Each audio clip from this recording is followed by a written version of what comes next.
Hello everybody, how's it going, and welcome back to a RuneScape update video. Another day, another update that's pissing everybody off. Just watch in this video as my clan is talking about this update and how annoyed they are at PKers. But today we see a bunch of wilderness stuff, like the most I've seen since they brought like PKing and shit back. It's the wilderness tax, wilderness task set and multiple improvements, including skilling stuff and a whole bunch of shit. So the main bulk of this is the wilderness task set. However, there of course up from the beginner to all the way up to the elite stuff, and they all have rewards. This is a RuneScape members only thing, so just keep that in mind. As far as requirements go, the easy set has no requirements. You can do all of them without having to do anything extra.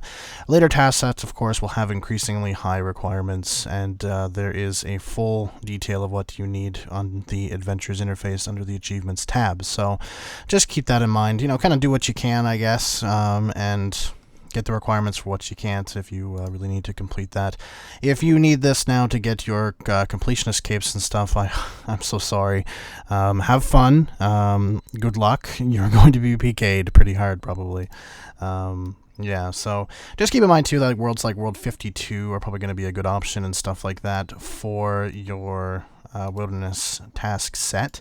Just keep that in mind. Maybe go on some low populated worlds or anything like that. Keep in mind you can't go on free play worlds, but worlds like World 52, which is a VIP server. Most people there aren't going to be PKers.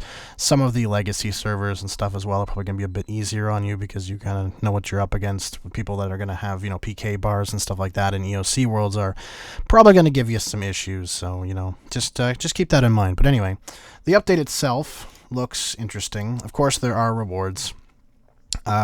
There's XP layouts for completing the easy sets. This will also give you a wilderness sword. This sword gets upgrades as you do harder tasks. So as you go through the tasks, it gets more and more stuff. So let's go through what that is.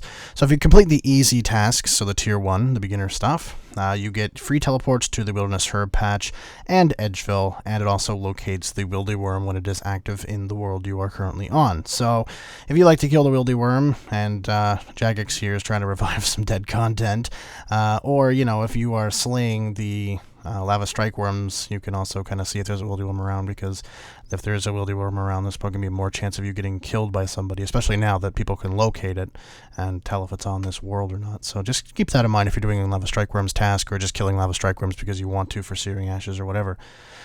Tier 2, so the medium tasks, gives you everything from the previous tasks, plus a 5% XP boost at Wilderness Agility course. The sword must be equipped.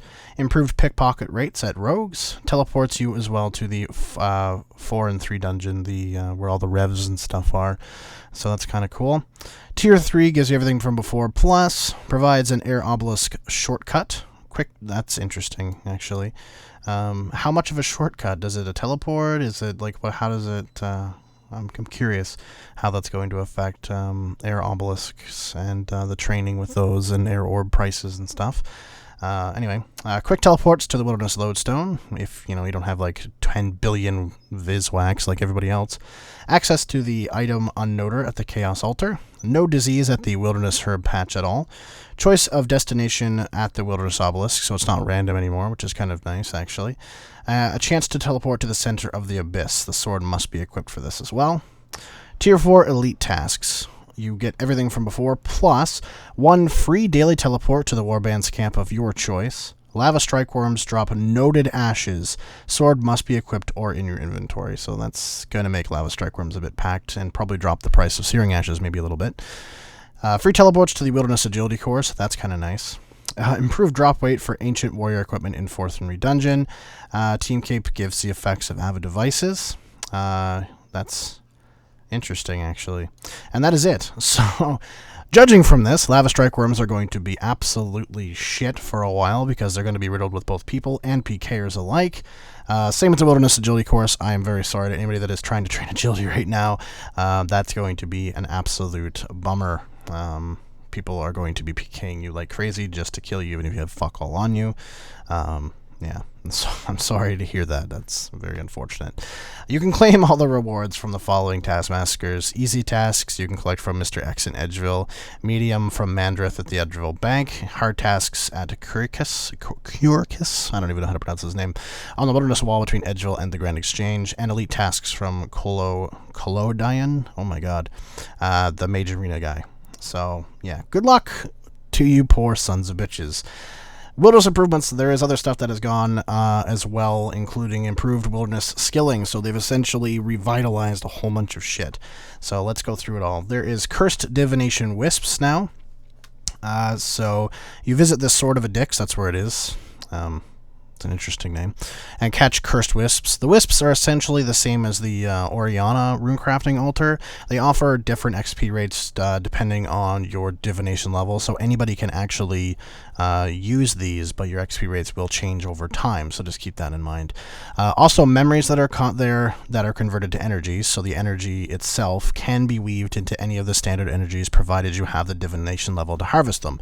So if you have 90 divination, you can take the cursed energy and make them into tier 90, so just keep that in mind. I don't know what the XP rates are like, haven't been there, probably could never make it there. I'll probably get PK'd way beforehand, which is why this video I am just looking at them on the thing, and I go slay water fiends in a minute. Yeah, because it's just, there's so much shit. Like, read my clan chat that's going on right now. Just read that, like, all what they're doing and stuff and what they're trying to do. They're just trying to open the muddy chest and the warbands chest, and they're getting their asses kicked. It's funny. Anyway, so yeah, Divination Wisps, kind of cool. Chaos Altar prayer training as well. So the Chaos Altar in level 12 Wilderness now also functions as the Gilded Altar does, so 350% XP. Without the needed to light burners, of course you can get your ass kicked though.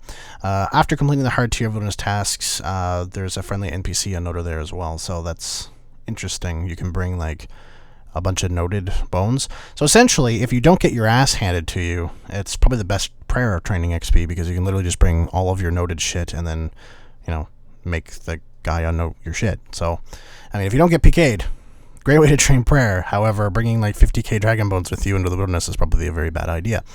So yeah, either have some friends protecting your ass or just don't do that. Yeah. Rogue's Castle pickpocketing is also now a thing, so rogues in the Rogue's Castle can now be pickpocketed for Bloodweed seeds, which we'll talk about in a second. Pickpocketing them also works the same way as pickpocketing in Profundus, except that when you are caught, you can't pickpocket roads on that level of the castle for 30 seconds. So, yeah, you just have to go up a level and pickpocket there and then go back down, and yeah, it's pretty standard. So, that's interesting. Wilderness Slayer contracts now. There's also new Wilderness Slayer contracts, which are just going to make lava strike worms even worse. That work like the contracts at Slayer Tower, except if you are killed while possession of one, the player who kills you can take it, work on it, and cash it in. So that's interesting. Other than that, they also offer the same additional 20% of Slayer XP you'd get from killing a Slayer creature on assignment. Additionally, the Wilderness Slayer contracts will stack with the demonic skill improvements, which we'll talk about in a minute. Okay, Charming Moths, just moths that you can caught barehanded for Hunter XP, so yippity-doo-dah. It rewards players with 4 standard summoning charms as well, so your gold, green, crimson, and blue. It requires 88 Hunter and 83 Agility to catch, however, so just keep that in mind. Now the Bloodweed and new potions. Bloodweed is a new herb, so that's interesting. Herbalure's gone through a bit of a revivement here. I wonder if this will be profitable, actually. There is a new herb patch that is placed near the canoe exit in Wilderness. Any herb can be grown here, but very importantly, this is the only place in the entirety of RuneScape where a new herb, Bloodweed, can grow. Bloodweed requires 57 farming to actually plant and grow. Bloodweed also now has 3 new potions that can be made because of it. The first one is a luck potion, which is a Bloodweed plus a crushed dragon stone.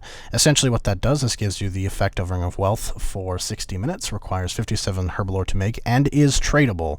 So, if you don't want to have a Ring of Wealth on, like I always seem to, and you want the effects that it gives you, so the little bit of bonus drop shit on like Slayer tasks and all that kind of crap, then you can either buy or make a luck potion and have that instead for 60 minutes. So that's actually not a bad potion.